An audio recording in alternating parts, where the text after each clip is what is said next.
Circular flow of income पे हम बात करेंगे। पिछला लेक्चर भी मैंने सर्कुलर फ्लो ऑफ इनकम पे दिया था, लेकिन हमने वो क्लोज्ड इकोनॉमी पे दिया था, यानी circular flow of income in closed economy. और फिर हमने उसमें ये सपोज किया था, ये इज्यूम किया था कि circular flow of income in two sector economy में कोई फाइनेंशियल मार्केट वगैरह नहीं है। और हमने वहां पर ये इज्यूम किया था कि चाहे हम हाउस होल्ड सेक्टर की बात करें या चाहे हम फिर फर्म्स की बात करें या प्रोडक्शन सेक्टर की बात करें, तो ये दोनों उनकी जो एंटायर इनकम है वो खर्च कर देते हैं, वो कुछ भी सेव नहीं कर पाते। तो इसलिए हमने वहां पर एब्सेंस ऑफ फाइनेंशियल मार्केट पढ़ा था, यानी फाइनेंशियल मार्केट्स को हमने वहां पर इन्वॉल्व नहीं किया था। तो आज का जो टॉपिक रहेगा वो ये है circular flow of income in two sector economy with financial market, यानी आज की इसमें हम फाइनेंशियल मार्केट्स को इंक्लूड कर रहे हैं। ठीक,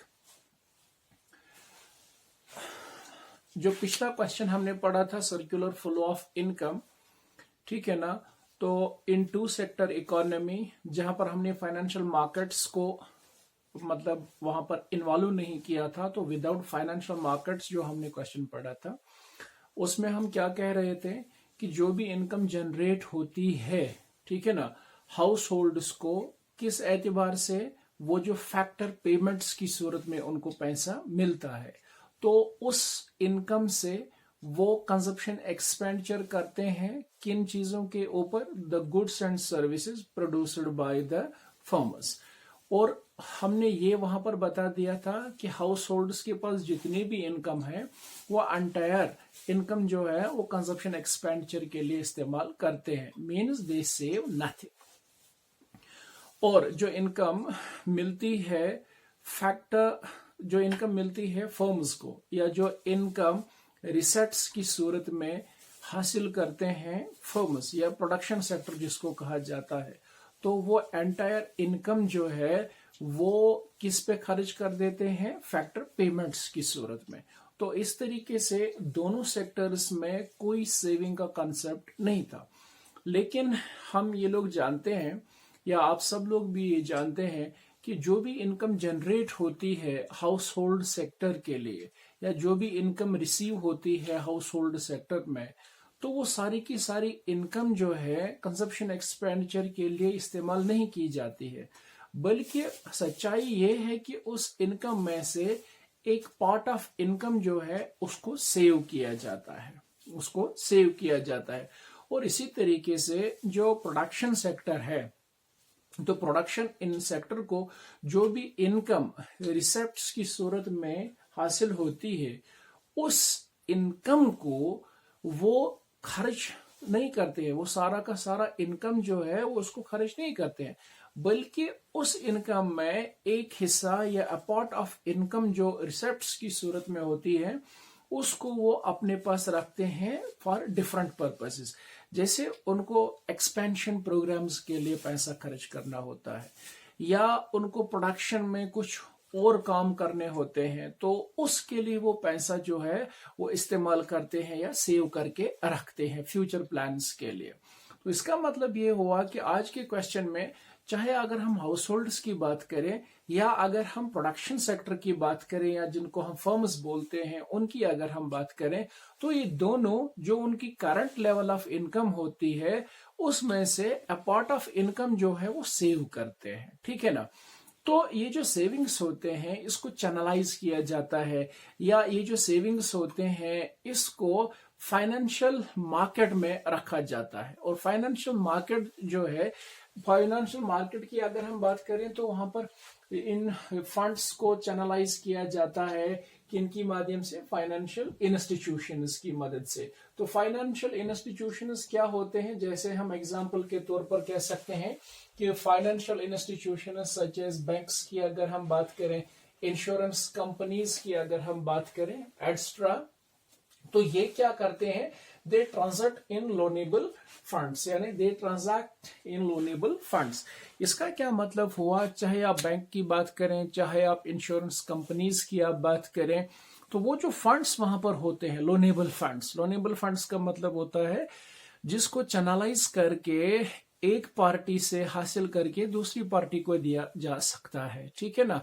लोन के लिए जैसे हम बैंक से लोन ले आते हैं किसी काम काज के लिए, तो वैसे ही ये जो बैंक्स होते हैं, ये जो फाइनेंशियल मार्केट होता है, इनका मुख्य काम जो होता है, उनका इंपॉर्टेंट फीचर जो होता है वो यही होता है कि they accept deposits from general public, और दूसरी बात यह है कि उसी पैसे को वो चैनलाइज करते हैं for the purpose of borrowing या लेंडिंग। ठीक है ना।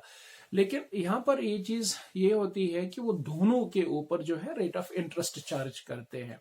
जब पैसा कोई अकाउंट में जमा करने के लिए जाता है, डिपॉजिट करने के लिए जाता है, बैंक उसके ऊपर भी रेट ऑफ इंटरेस्ट देता है। और कोई शख्स या कोई फर्म जो है या कोई इन्वेस्टर जो है, कोई एंटरप्रेन्योर जो है, उसको जो पैसों की जरूरत होती है, तो नॉर्मली जो बिजनेस होता है, तो बिजनेस में फाइनेंस की बहुत ज्यादा जरूरत होती है, and that finance comes from this financial institutions in the form of loans and in the form of borrowings. ठीक है ना। तो इसी चीज को अगर हम एक ग्राफ के माध्यम से समझने की कोशिश करें कि ये जो फाइनेंशियल मार्केट हम इन्वॉल्व कर रहे हैं यहाँ पर circular flow of income into sector economy में, तो ये फाइनेंशियल मार्केट जो है इसका काम क्या है, और फाइनेंशियल मार्केट इंट्रोड्यूस करने के बाद कैसे सर्कुलर फ्लो ऑफ इनकम जो है वो एक सर्कल की शक्ल हमेशा के लिए इख्तियार करता जाता है। आप लोग जानते हैं कि पिछले क्वेश्चन में हमने पढ़ा था ये जो हाउस होल्ड सेक्टर होता है, या ये जो हाउस होल्ड्स होते हैं, और ये जो फर्म्स या प्रोडक्शन सेक्टर होता है, तो इनके बीच का रिलेशनशिप जो पिछले वाले लेक्चर में मैंने कहा था, उसको फिर एक बार मैं यहाँ पर रिपीट करूं, और फिर फाइनेंशियल मार्केट्स के साथ इनकी क्या रिलेशनशिप है वो भी आप लोगों को बताता चलो।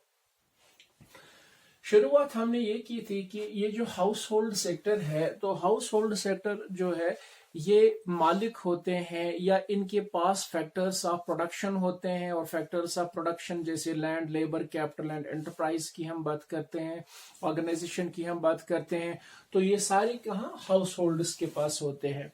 और ये जो फर्म्स हैं या जो प्रोडक्शन सेक्टर है, इनको प्रोड्यूस कोई चीज करने के लिए, production of goods and services करने के लिए इन फैक्टर्स ऑफ प्रोडक्शन की जरूरत होती है, मतलब दरकार होते हैं। ठीक है ना।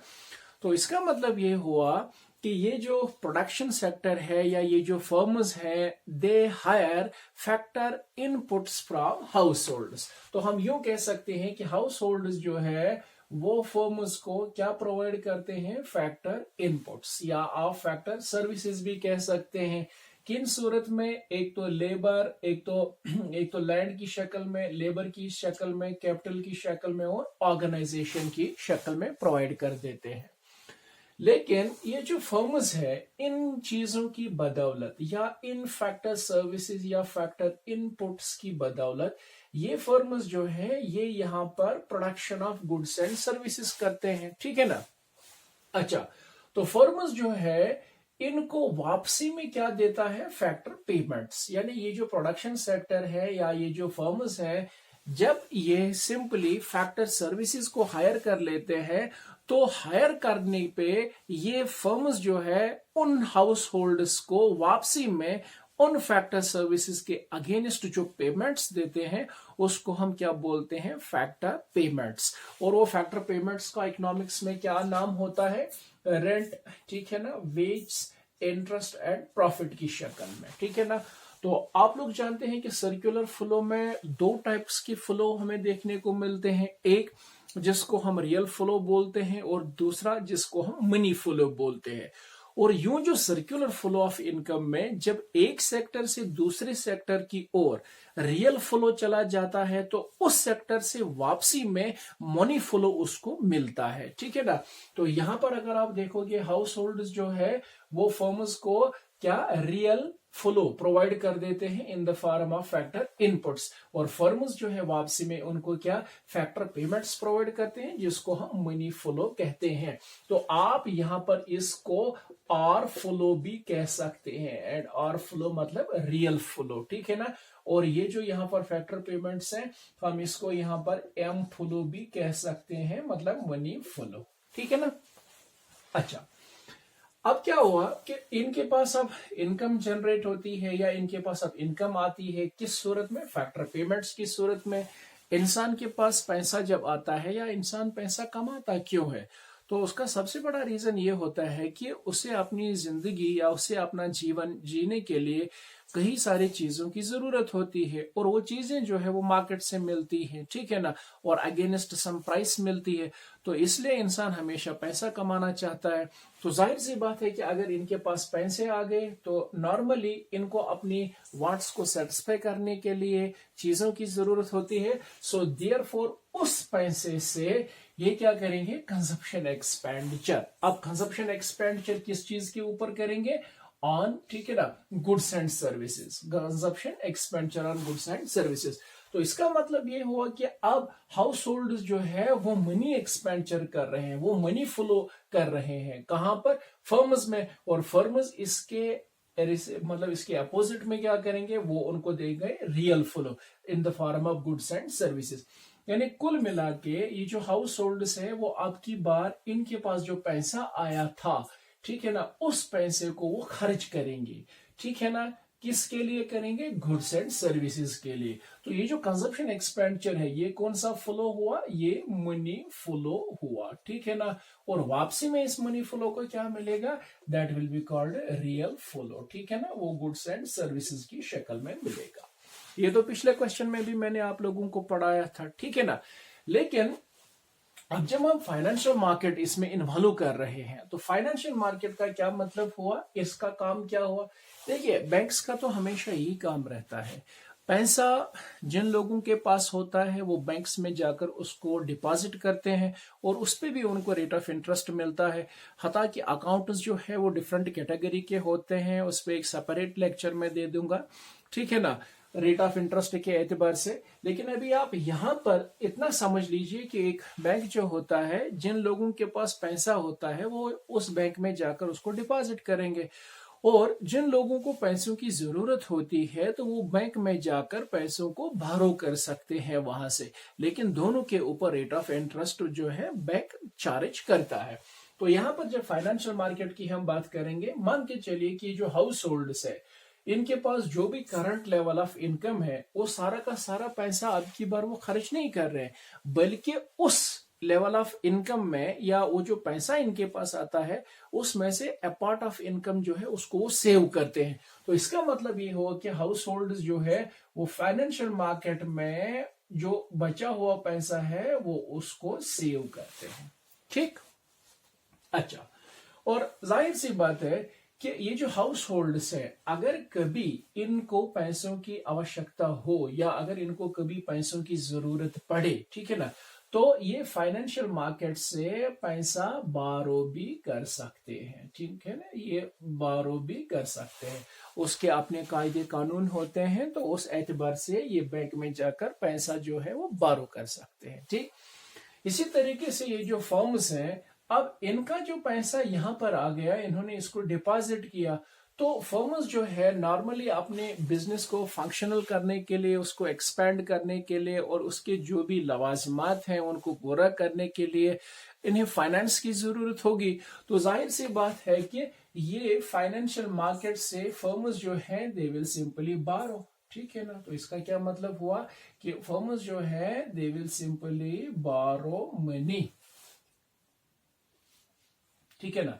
लेकिन ऐसा भी हो सकता है ना कि फर्म्स जो हैं इनका जो बिजनेस अगर ठीक ठाक चला, इनका जो production of goods and services हुआ, तो उससे जो भी इनकम जनरेट होती है इनके लिए, तो वो सारा पैसा जो है वो खर्च नहीं करते हैं, बल्कि हमने पहले ही बता दिया कि वो जो रिसेट्स की सूरत में इनको पैसा मिलता है, अपार्ट ऑफ दैट इनकम जो है ये सेव करते हैं। और जाहिर सी बात है जब ये सेव करेंगे तो कहां पर करेंगे, बैंक्स में। तो इसका मतलब ये हुआ कि फाइनेंशियल मार्केट इंट्रोड्यूस करने से सर्कुलर ऑफ फ्लो इनकम जो है वो फिर एक बार सर्कल की शक्ल ही इख्तियार करता है।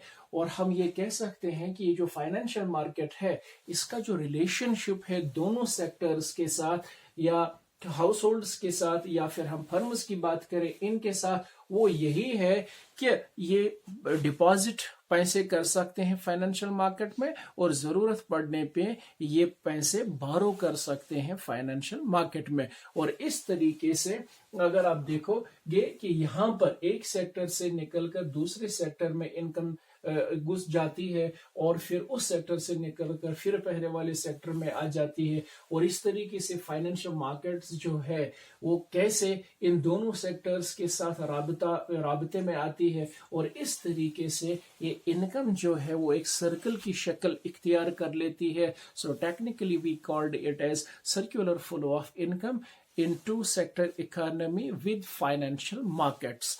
उम्मीद करता हूं कि आप इसको बखूबी समझ गए होंगे, और फिर नेक्स्ट लेक्चर में हम circular flow of income in 3 sector model and 4